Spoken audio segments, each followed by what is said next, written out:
まさか読めるのか、その文字が。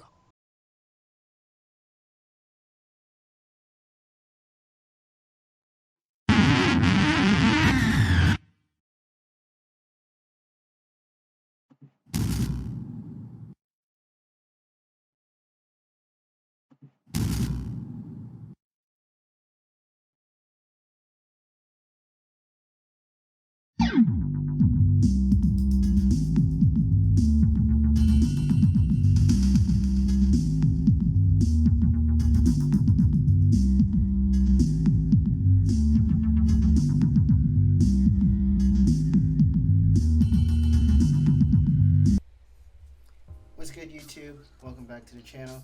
It's your boy Taichou. That's my Dark Lord X. We're gonna get right back into it. So we're gonna keep working off of all the data that we web scraped in the prior videos. For this video, I thought it would be a good opportunity to take a break from all the Python web scraping and actually start to synthesize some of the data that we've worked so hard to web scrape, clean, and format. Having said that, you know what time it is. It's time for Captain Orders. So let's get right into it. So Captain Orders today, we're going to start with first reviewing the actual data that we have worked to web scrape. So the tables that we've worked to web scrape are first the One Piece Saga data table, followed by the One Piece Arc data table. Then we have the One Piece Chapter Details table, and lastly we have the One Piece Chapter Character Appearance data table, which we web scraped in our prior video that you can check out here. Excuse me. So that's going to be our first step. We want to just kind of review that, see if there's any areas that we need to clean up, any missing data, any duplicates, stuff like that. We've done some of that in our prior videos, so we should be able to kind of identify those pretty quickly and move forward. The second step after that is I want to just kind of briefly touch on some of the functions that we're going to be using to help us synthesize the data. So those are going to essentially be the case statement to fill in some of the nulls that we might identify. Then we have the trim statement, just in case there's any white space. After that, we're going to be using the cast function. The cast function is going to allow us to change the data type of the field that we're using so that we can appropriately synthesize the tables. And then lastly, we're going to be using the max function, which is also going to help us kind of automatically fill in some nulls so that we don't have to do any manual or hard coding cleaning to make sure that the tables properly format. Sweet. So that's step 2. After that, what we're going to do is define our CTEs. CTEs, meaning the common table expressions. Basically, these are going to be mini tables that we create prior to doing our final select statement, and these mini tables we're going to set up for our joins so that we can realize our synthesized data. And on that note, having mentioned joins, we're going to kind of just review the joins pretty quickly, which is what's going to enable us to bring all the CTE data tables that we create together. Really just going to be working with the left join. It's going to be conditional. I have kind of reviewed conditional SQL joins. You can check that out in this video here. But without further ado, that ends our captain's orders, so let's get into it. Cool. So I have on our screen here, as you can see, our first data table, which is our Saga data table. I'm not going to go too over it too much because I have done that previously, but basically you can see that we have 11 different sagas. Some say that the Dressrosa, Whole Cake, and Wano should be all in one saga and be considered the 4 Yonko saga. However, the format that Wiki Fandom has is then broken out, so that's how we're going to work with them. We have a bunch of different columns, basically some characteristics around the start and end, volumes, chapters, episodes, dates. For the purpose of this video, we're primarily going to be working with just the chapter, start and end. So right here, start here and then end here. And then right off the bat, you can see in the Final Saga data table, we have a Final Saga row. We have a blank. That's definitely something that we're going to want to fill, and that's why we've mentioned some of the functions that are going to help us automatically input a value there. Nice. So that's our saga table. From there, we have our arc table. Similar structure. Again, we're just going to be working with the chapter start and the chapter end. We have a little bit more rows, 33 rows, representing the 33 arcs. Going through here, one thing I have noticed is that causes a bunch of duplicates essentially is this from the Decks of Hall. Probably gonna have to remove that or filter that out because of the overlapping that I had. You can see it starts at 805, ends at 838, whereas the Zoe arc and the Whole Cake Island arc kind of already encompass those chapters. I'm not exactly sure why it's broken out that way, but that's one thing that we're gonna have to work to remove. You'll see that in the final select statement, and that'll make sure that we don't have any duplicate rows. Nice. So next table that we have is going to be the chapter details table. The chapter details table is going to be our second to biggest table. You can see over here 1,088 rows, representing one row for each chapter, starting with Romance Dawn, going all the way down to Final Lesson. Shout out Garp. But yeah, this is our third table. Really won't have to do too much. I know the volumes is showing NAN here because officially we've only had an official release for up to volume 106. But for the purpose of this video and the analysis that will build off of the data that we synthesize, we won't have to worry about that data right now. And then the last table we have is the one we most recently web scraped, and also our largest table by far, the One Piece character appearances. I think this is a pretty cool table, I bet not being the most clean and standardized.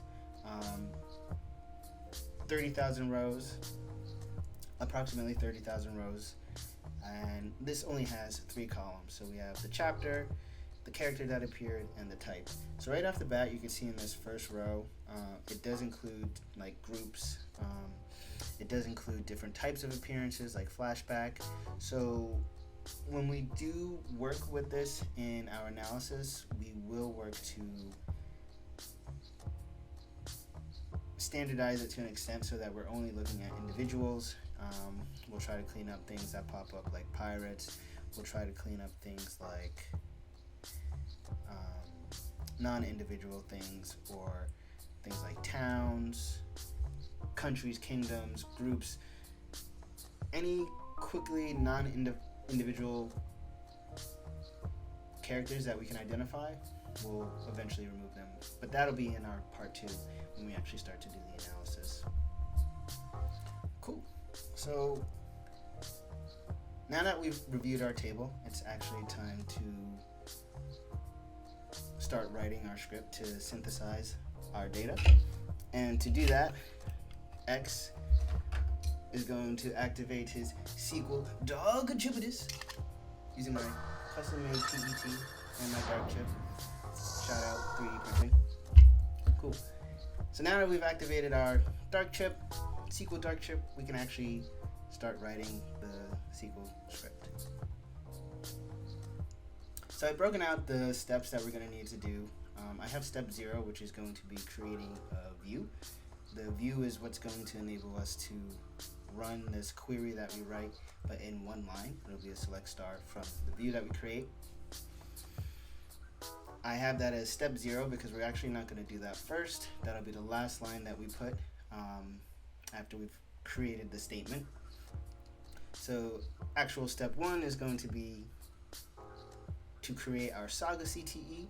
That's going to be using the data that we have in our Saga table.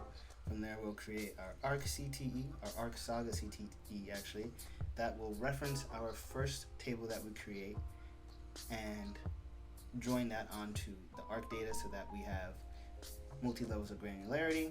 That'll be at the chapter level, followed by the ARC level, followed by the Saga level. So you can see the hierarchy that we've built using all the data that we've web scraped. So X does have the ability to help us with the code. So X, if you could give us the script to create our first CTE using the Saga data table, all we want is the name, link, start, and end date for the chapter. So he's given that to us now. I'm gonna copy and paste that here. And basically this is what a common table expression looks like. Some people call them inline queries. You denote it with this with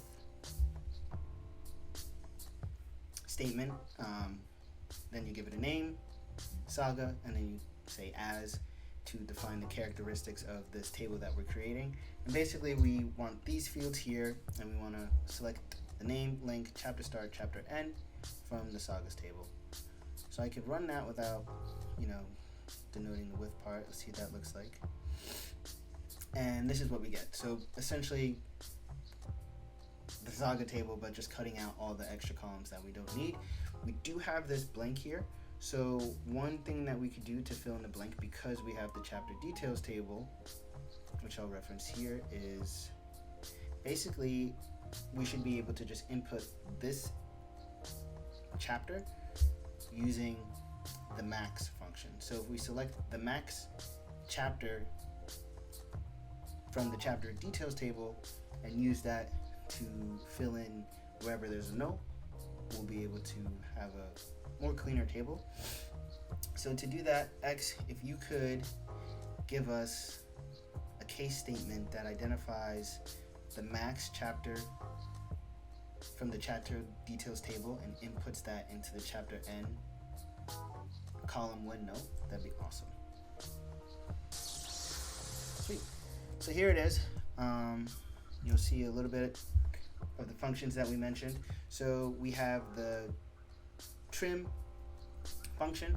The trim function, as I've mentioned, as I've used before, basically cuts out any white space. There is some white space in these tables, so it makes it pretty easy.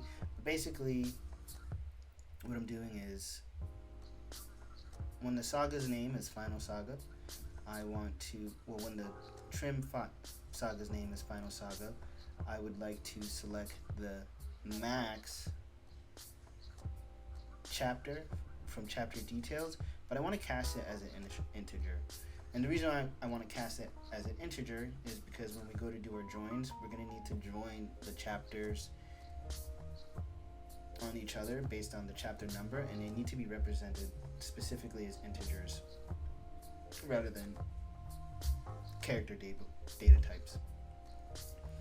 So I want to select the max chapter integer from the One Piece chapter details table when the saga name is Final Saga. Otherwise, just keep the chapter end and cast that as an integer. So essentially, when I run this, we should have the exact same result, but with this showing 1088. So let's check this out. And there we go. So we've cleaned up our first table, or our first kind of cell in the column, and we have a decent start to our script. So the next step is we want to get a little bit more granular. So we know we have our sagas, and now we want to append the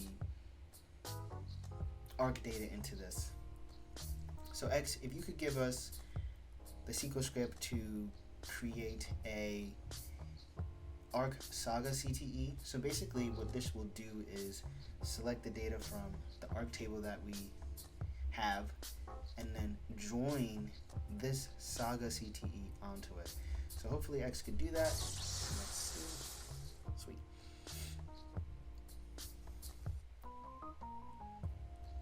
So here we go. You'll see something pretty similar with the case statement here, but basically we're going to call this arc Saga. We put a comma here after the first CTE to denote we're starting the second CTE, declaring it as the arc Saga, and then here are the fields we want. So what I've actually done now, you'll see a little weird notation S and A. Basically in our from statements, I'm denoting arcs as A and I'm denoting Saga as S. So we have the Saga name, arc name, Saga link, arc link, Saga start, Saga end, arc start. This is actually going to be the arc end. I'm going to delete this, but you'll see here in the arc table that we also need to input the max chapter as well. So that's what this will be.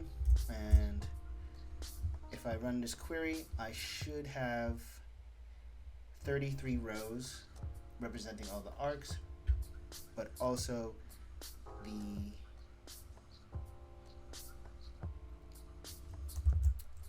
Saga data appended on it. So I'm not going to run that in there because so I'll do a quick select star from arc Saga. Let's see what we get.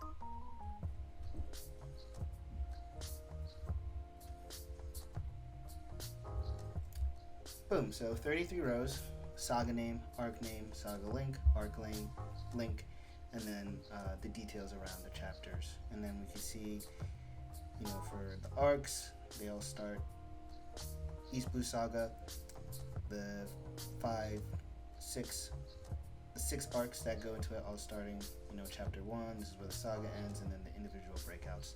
So you can see the granularity kind of building.